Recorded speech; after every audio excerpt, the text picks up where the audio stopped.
Yeah, hi everybody. Happy New Year. Thanks for joining. Definitely excited about getting down there. It's a home game for me. I live in the Miami area. I'm very familiar with that stadium. I think there'll be enough people in there to make it feel like there is an atmosphere.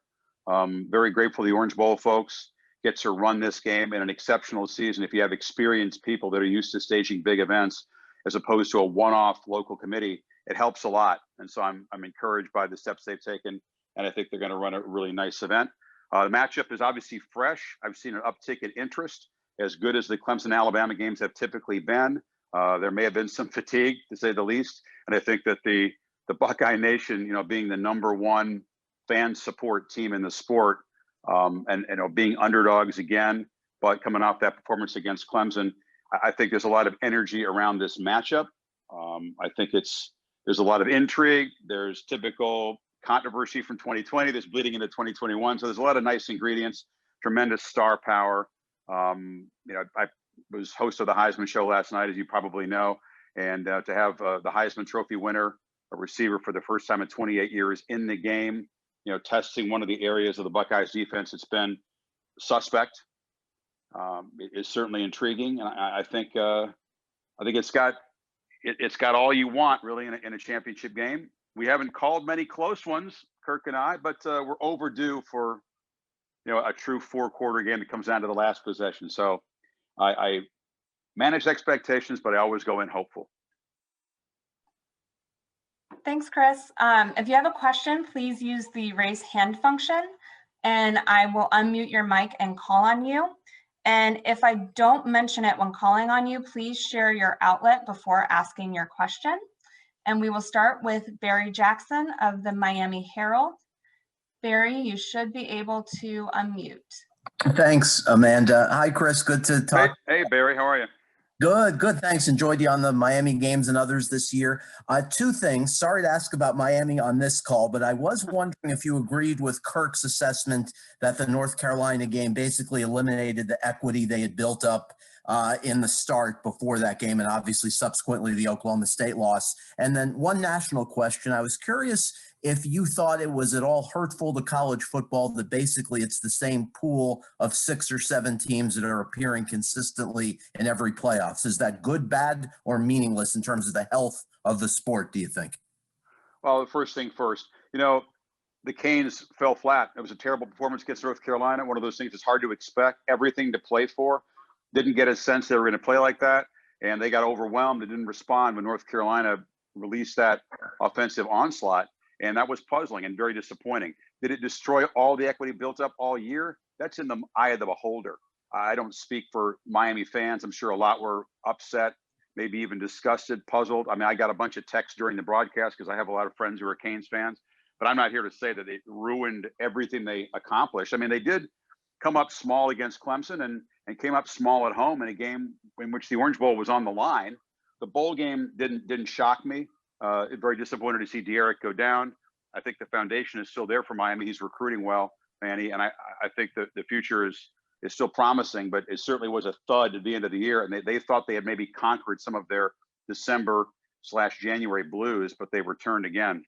Yeah, I've said for a long time the top-heavy nature of the sport is hurtful. It's hurtful to its popularity. It's hurtful to the popularity of the playoff, because there's been the real perception, and there's a lot behind that perception, that only 6, 7 teams can actually win the championship.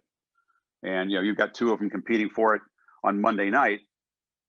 How you solve that, I don't know. You look at the recruiting rankings every year. You have a top-heavy sport, and what's more concerning to me is you have top-heavy conferences where the same teams prevail every year.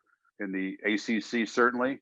Bama owning the SEC for the most part. I mean, there are years when teams come along and have special seasons, but Bama's the constant. Obviously, Ohio State in the Big Ten 4 years running, and Oklahoma in the Big 12. The Pac-10 really didn't have a season this year, so I don't include them. There's more parity out there, but that's troublesome. Top-heavy sport, top-heavy conferences. I don't know what you do about it. The rosters are so fluid. Guys transfer all over the place, and that only tends to worsen the issue. But I agree that it's not good for the sport. Thanks, Chris. Next, we have Pat Forty from Sports Illustrated. Pat, you should be able to unmute. Thanks, Amanda. Hey, Chris. Hey, Pat.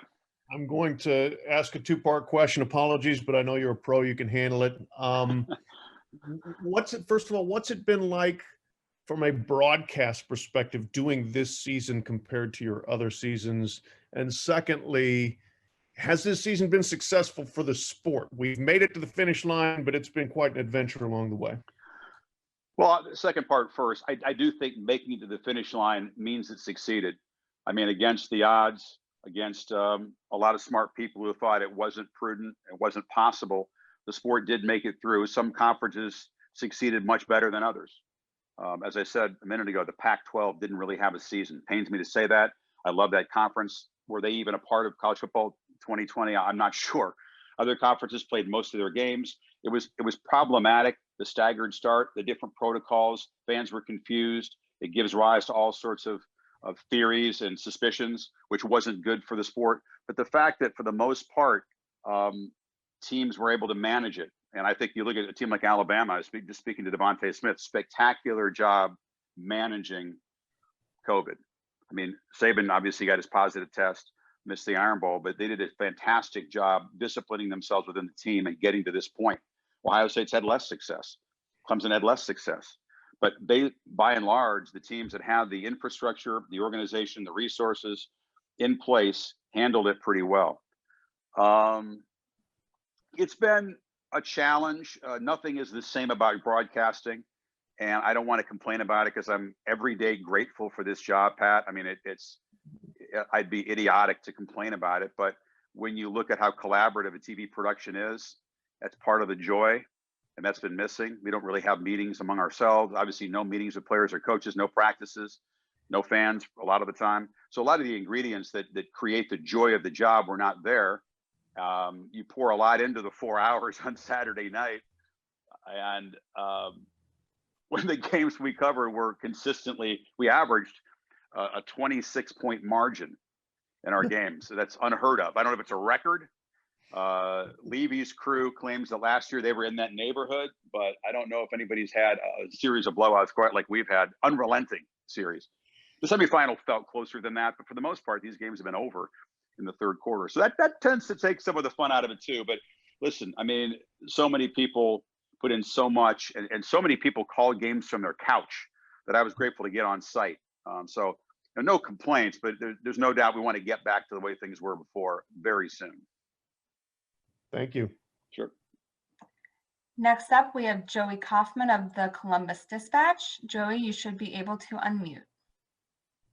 Hi, Chris. Thanks for doing this. Obviously, you kind of mentioned this at the top a little bit as far as the game having a little more geographic diversity with Ohio State and not being an all Southern affair a little bit. How much do you think the fact that you could get a team from the North and the South, the Midwest, kind of expanding maybe kind of the broader appeal or national interest in this game? Yeah, I mean, I think it's essential for the popularity of the playoff. I think that, this playoff has now had Notre Dame a couple of times, hasn't yet had Michigan or Penn State. A little more parity is always a better thing. It gives people the idea that their team is relevant. I think Kirk's talked about this a lot, lamenting the fact that the sport is increasingly more focused on the playoff and everything else has limited relevance. And that's too bad.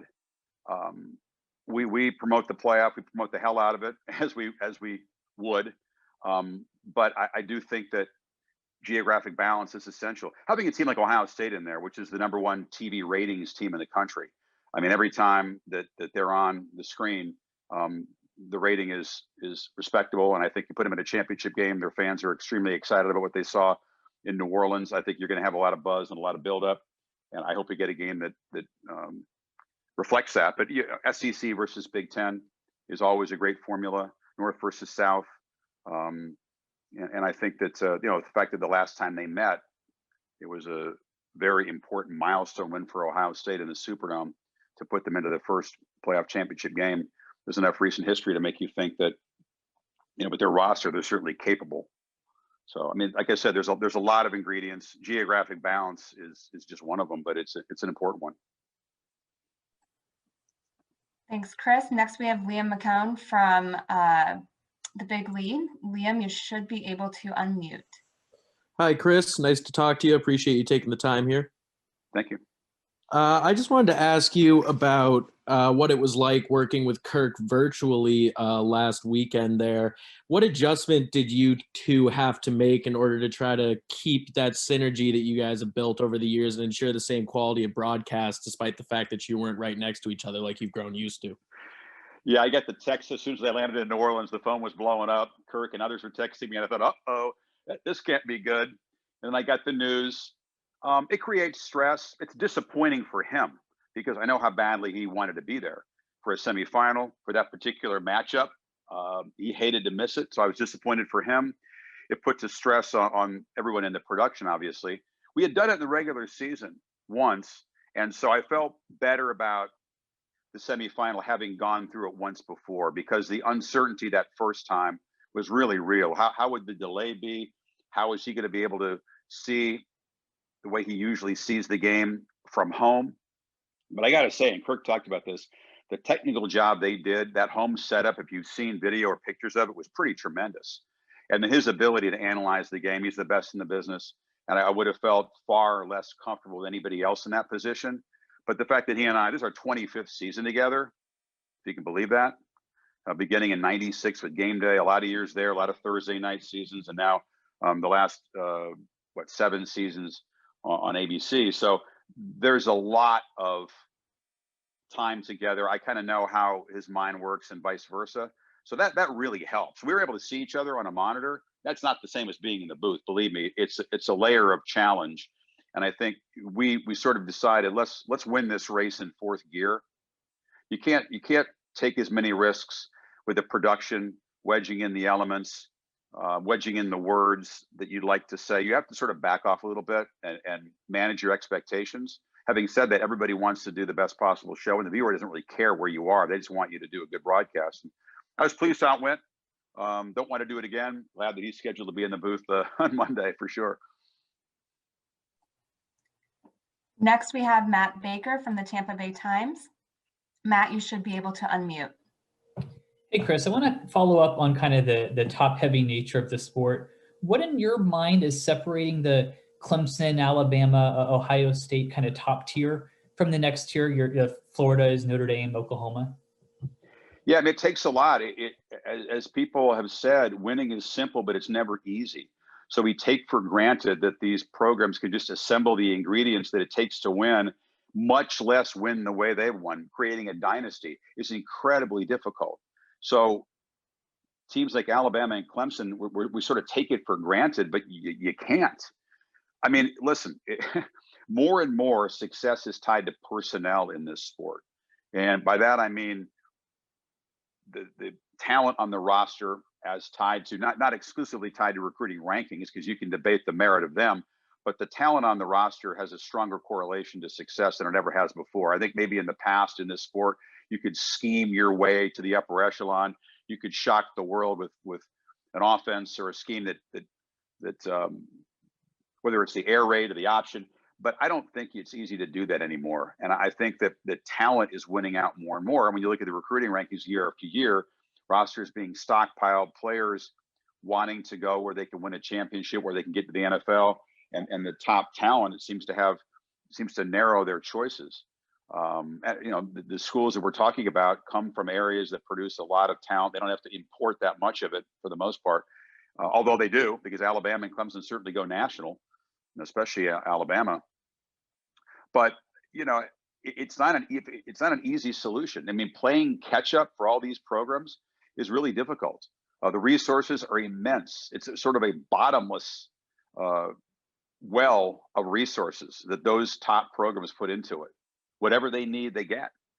And that's sort of the understanding at those schools. And first of all, in the arms race, where it's visible, like facilities, that's one thing. Then there's a hidden arms race, which is the staff of analysts and recruiting experts and the behind the scenes stuff that doesn't necessarily show up to the public, but often shows up in results. That's a very real part of it too. It's very difficult to match those programs within their respective conferences.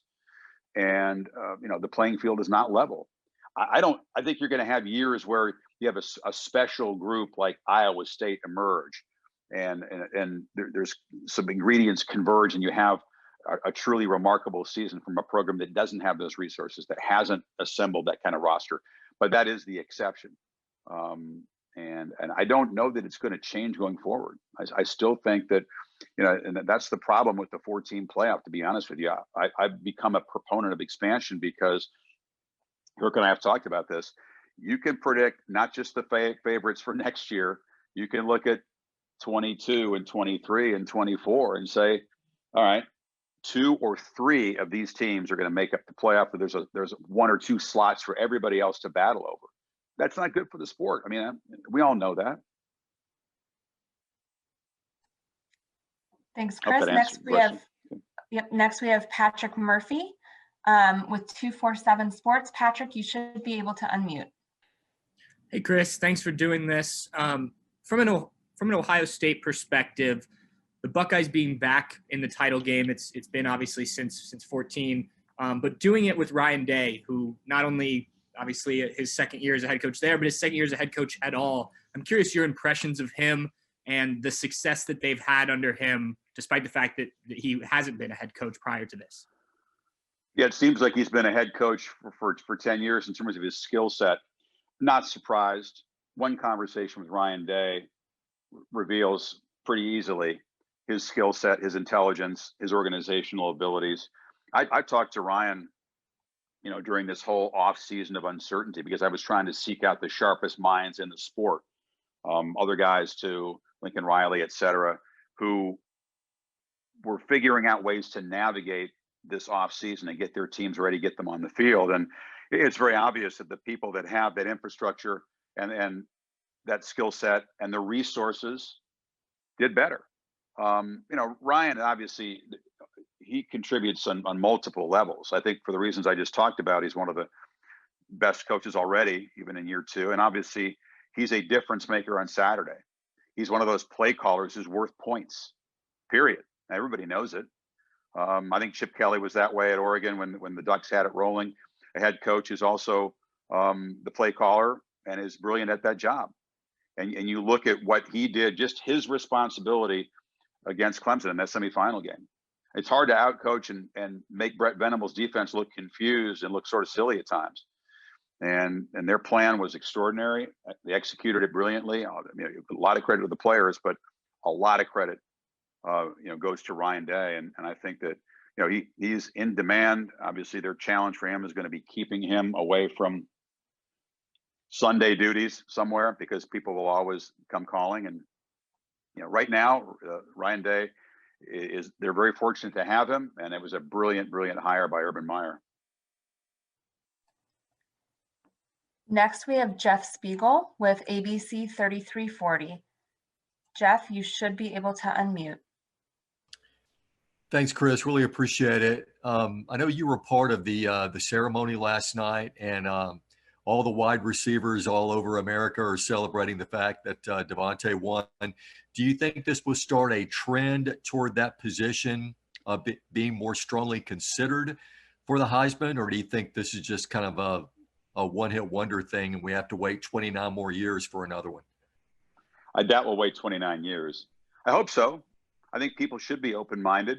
It's a pretty vague criteria, most outstanding player. And I think in a different kind of year, different season, some of the voters thought differently, and they simply acknowledged the fact that Smith was that outstanding. His season was, as you know, a statistical outlier.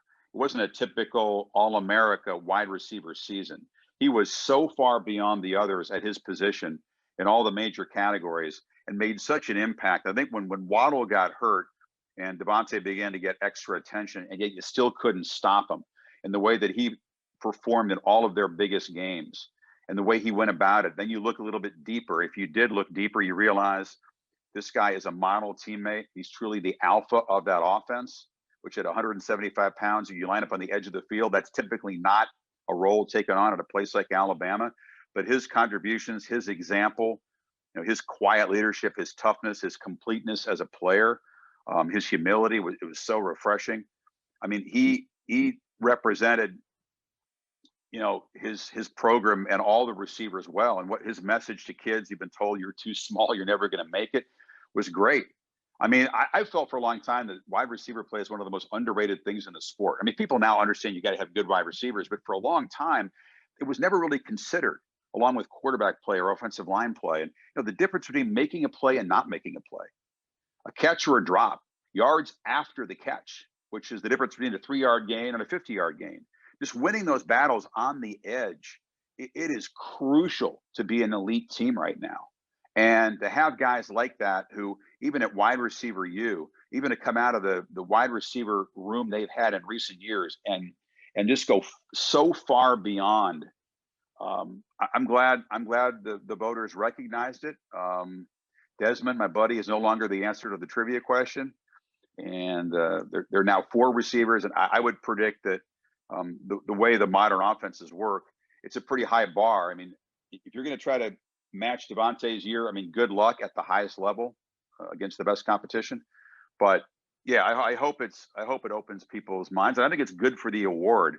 Nobody likes to think that it's only about, one position of a few top teams. And that's the sum total of the Heisman candidates. And now I think this has shattered that a bit.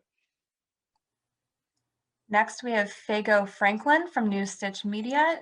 Faygo, you should be able to unmute. Hey, how you doing, Chris? Doing well. What encouraging words could you give players that are opting into the 2000 NFL draft? And do you think Trevor Lawrence will be a successful quarterback in the NFL? Yeah, I mean, I'm not qualified to judge translation from Saturday to Sunday. A lot of people get paid a lot of money and their reputations are on the line that they do that, and they miss all the time. But I think Trevor Lawrence looks about as close to a can't miss as I've seen in a long time. I go back about 35 years in the sport. When I think about guys, that you've seen in college, you go, oh yeah, okay. I mean, there's Peyton, there's Andrew Luck, there's guys that I'm talking about guys who sort of play the conventional pro style quarterback. Obviously, it's been thrilling to see, guys like Lamar Jackson and Baker, Kyler Murray, who don't fit that mold, have great success. I always sort of root for the guys that I get to know as I cover them and along the award circuit. But you look at Trevor, I mean, my God, I said last night, I went to their spring game in 2018 to see what the fuss was about. It took 5 seconds, okay, of watching him warm up before the spring game to go, oh yeah, okay, yep, I see it. He's got it. And as I said last night on the show, when you've got it and then you work relentlessly and passionately and intelligently to build on it, and nobody worked harder than he did. I mean, I think that he is set up to succeed. As for words of wisdom, I think every time you step up in class, for the most part, it's a pretty humbling experience for a lot of guys. And I don't know they fully appreciate how different the game on Sunday is from the game on Saturday at the highest level. Even, I mean, I called one NFL game, so I'm not an authority. But it was pretty obvious when I saw the Steelers defense in person that it's different than what you see on Saturdays. I don't care how good the college football defense is. So to play quarterback in the NFL, to me, is one of the hardest tasks in sports. I've had people that I know well and really like play that position and get the hell knocked out of them. And you think, my God, I don't know how you would want someone that you love to play that position with the punishment that is out there to be taken. But listen, I mean, they're up to the challenge. It's their lifelong dream. Like I said, I cheer for all the guys that I got to know in college when they moved to Sundays.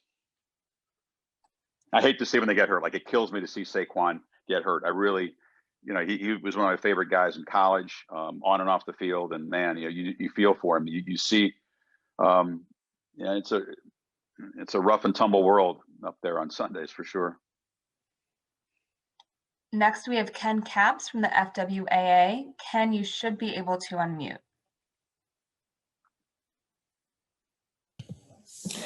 Thank you so much, Amanda. And Chris, Happy New Year.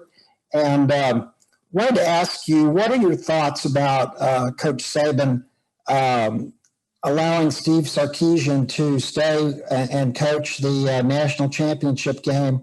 And then from the flip side, if Sarkisian take several of the Alabama coaches with him to Texas. What will be the impact there? Well, I mean, when assistants leave Saban, they always try to do that, and you can imagine the tension that would create. I don't know what it's like behind the scenes. The first part of the question, you say allowing him to, I think he would insist that he do that. I mean, Sark is obviously a brilliant play caller. It's one of the greatest offenses we've seen. It's probably Alabama's best offense ever. You don't want to disrupt that before the ultimate game for sure. So I think he's very glad that Steve is going to stay and call plays. Remember when he stepped in and called plays in a championship game after Kiffin was asked to leave, and that was certainly very interesting. But you know, he's very, very good at his job, and I'm from perspective of punctuating the season. I'm glad that Bama's offense isn't disrupted in that way. It's a challenge. Anybody, Steve's been a head coach before, so it's a little bit different than some of these guys who take a head coaching job for the first time and have to assemble a staff and get up to speed. Texas is certainly a very, very complicated job on many levels. He'll find that out. I suspect he knows it, but until you live it, you can't fully appreciate how complex and political it is. I've had many conversations over the years with Mac Brown about that job and other guys too. So it is a complex place to coach college football, and it's difficult. And I'm not going to be snarky and say it's not if, but when he'll get fired. But it's sort of that, Texas is sort of that kind of place. And I certainly wish him success. I've known Steve a long time. Happy that he has the pieces of his life together. I'm rooting for him. Next, we have Pranav Rama. You should be able to unmute. Thanks, Amanda. Chris, thanks so much for doing this. Just a quick question about the college football season. What are some of the challenges you went through personally and professionally during this unique college football season? The same as all of us. I mean, first of all, life's a challenge, right? We don't need to detail that. I get some sense of what the coaches and the players went through with the constant testing, which is totally appropriate. The company was very cautious and tried to keep their people safe, and I'm on board with that, but it does wear on your mind. You can relate the experience of always, awaiting your next test, then awaiting the result. And sometimes you sweat that out, even though you feel completely healthy, you just never know. So there was that week to week. I had 54 tests so far and counting, and there'll be more before Monday. And that's okay.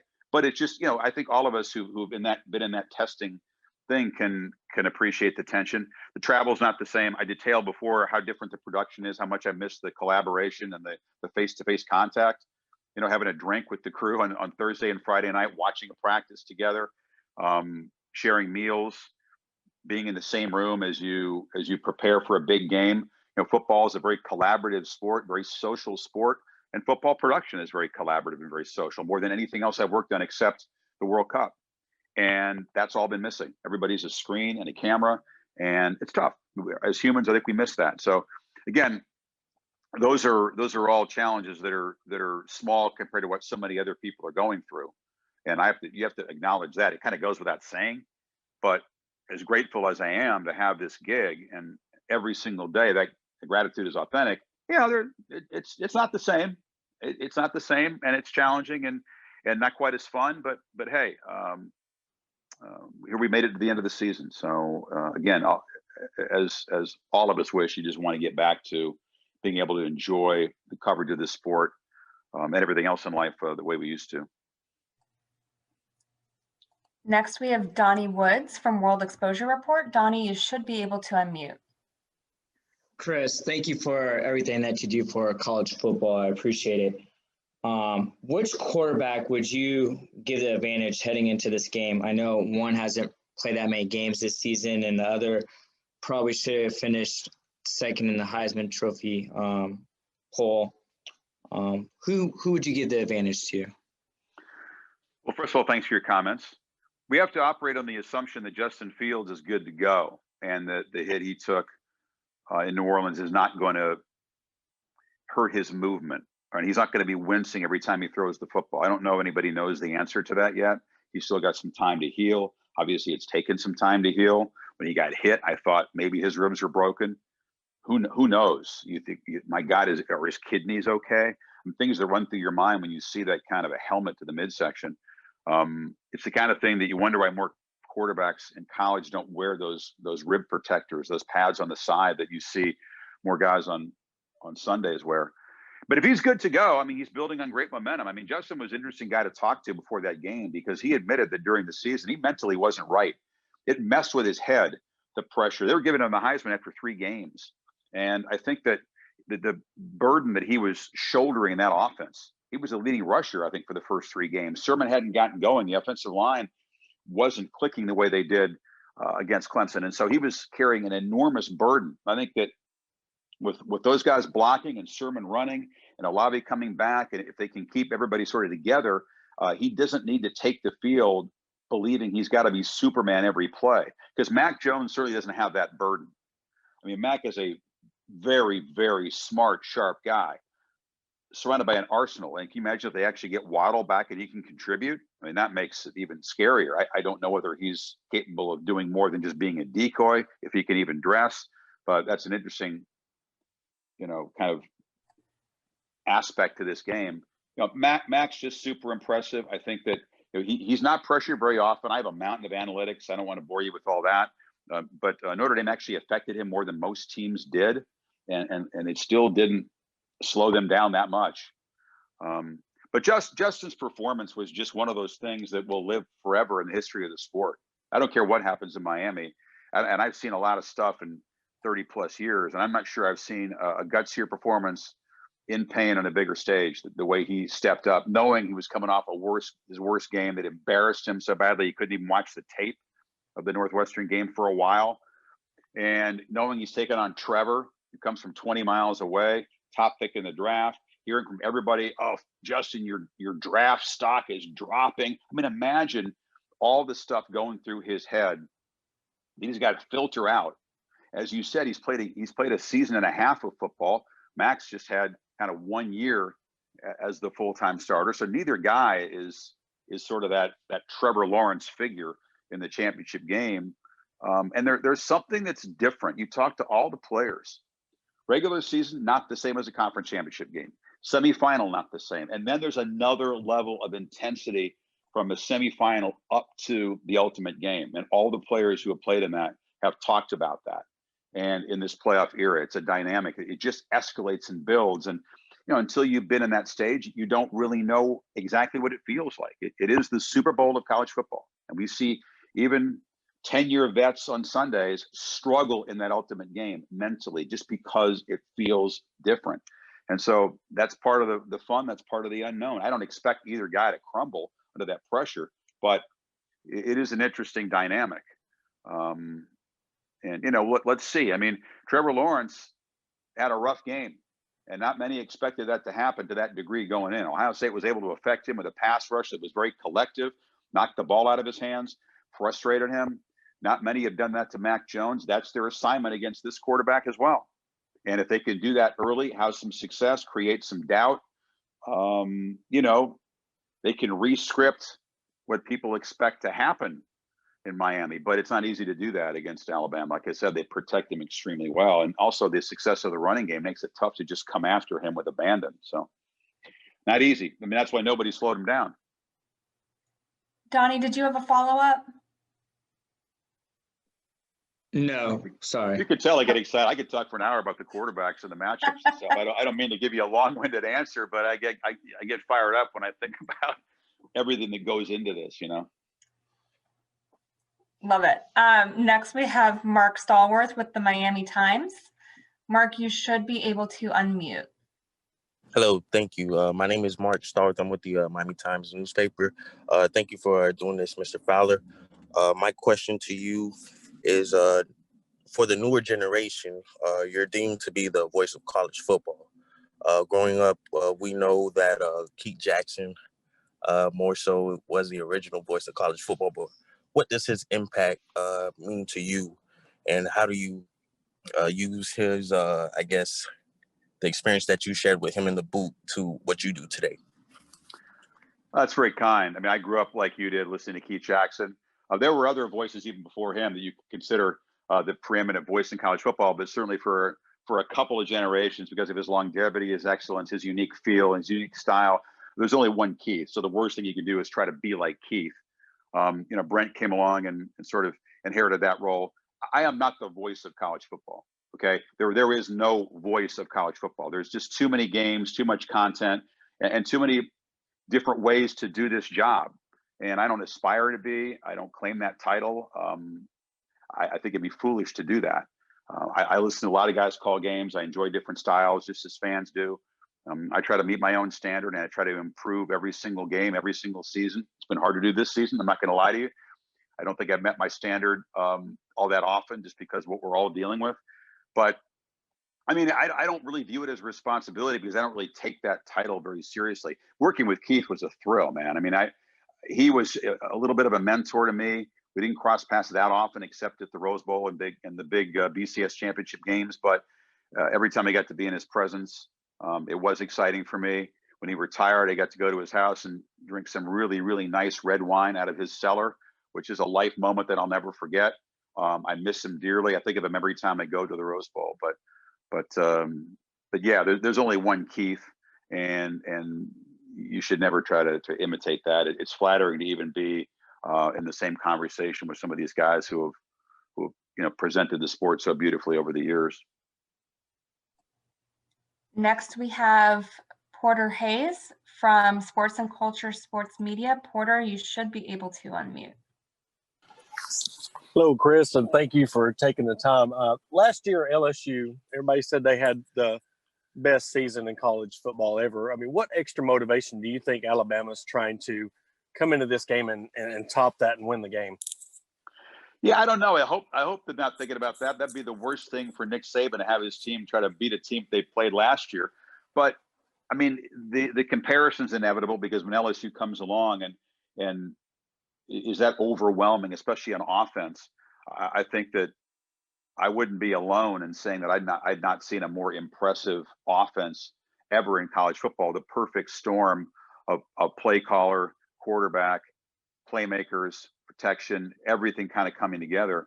Now, Alabama is pretty damn close to it. I don't mean just in the numbers. You can spin the numbers. The season's been very different. LSU had to do it over 15 games and didn't stumble, but Alabama has been the closest thing to that this year for sure. And obviously, if they can overwhelm Ohio State's defense and keep that streak alive of 35 plus points, which I think is 25 games in a row or something. It's remarkable. But yeah, I don't think they have to worry about topping LSU. And they lost to LSU last year. They beat them this year, and now they just got to worry about Ohio State. Reminder that if you have any questions, so please raise your hand. Next, we have Ron Wallace from Ball and Down South Sports Network. Ron, you should be able to unmute. How you doing today, Chris? I'm doing well, thank you. How are you? Pretty good. Watch you guys all the time, and you have that documentary type of voice. But I don't know if that's good or bad, but I'll take it. That's a good thing, Chris. That's a very good thing.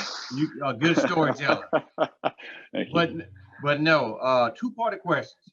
Now, we may or may not get to see Jalen Wallace play in the championship game. But if he was not able to play and he was able to be on the sideline with his teammates, this is the first part of the question. How you think would that uplift the Alabama team? And secondly, talking about Justin Fields, the way he played in the Sugar Bowl, of course, you know what happened before the Sugar Bowl. How do you think he will fare in this upcoming NFL draft? Well, first, I think his teammates would much rather see Jalen Waddle running routes than offering moral support on the sidelines. And none of us know at this point how much of an impact, if any, he can make. It's very cool that he's back at practice. You have to understand something about these elite athletes. They don't just, run faster or stronger. They heal quicker. And it's extraordinary, the timetable, because I have a lot of voices that I lean on when guys get injured who tell me what to expect from their recovery and their return. And he blows away all of those expectations. So it's cool that he's back practicing. I think just in talking to Devontae Smith, what it means to have Jalen on the mend is significant. What it would mean to have him lined up on the field is a whole nother level. That's a serious headache for Ohio State. You know they're going to have to spend energy on it because they won't know for sure what to expect, whether you can be out there or not. But listen, I always want these guys. I always want all hands on deck in the big game. So I hope to see him out there, and we'll get a sense as the game approaches how big an impact, if any, he'll be able to make. Justin's performance, as I said, in the Sugar Bowl was extraordinary. I mean, I don't know if it's reasonable to expect that again. It's one of the finest I've ever seen in college football, given the biggest stage, the toughness of the opponent, what he went through in the previous game, and then of course the shot that he took. So, does he have to be Superman again? I don't know. Can't be too far off his level of play if they're going to beat Alabama, and that goes for really the entire team. I just hope he's, as I said before, I hope he's not impeded by pain too much. I hope it's not a factor that limits his effectiveness. You want to go out, be well enough to 100% probably not, but close enough to it that the injury is not going to be a factor, and then just let it play out. Let's see what he can do. He grew up in Georgia, as you know, played briefly against the Tide. That ill-fated fake punt call was his moment really against them. So I think that, like anybody else, it's not just a championship. It's playing against Alabama. That'll mean something for him. And he did a great job of tuning out all of that mental static, as I detailed earlier, all the things that were in his head as he took the field. And then you put on top of that, having to play through tremendous pain and really not being sure himself how badly he was hurt and what he was going to be capable of. And then, he played better once he apparently got a painkiller from what he said, and was able to manage it. But, it doesn't feel good in the days after. So, again, that's a major storyline. He had the thumb issue against Northwestern he played through. He's had other things that he's had to deal with. He's a tough customer. That goes without saying at this point. But you don't beat Alabama without brilliant quarterback play. That has been a constant. Okay. And he knows that, but you got to go into the game not trying to be perfect, right? So it's a mental challenge and a physical challenge for anybody that quarterbacks against that team, and it has been for a long time. Thanks, Chris. We have time for one or two more questions. If anybody has any, please remember to use the raise hand feature if you have any further questions for Chris.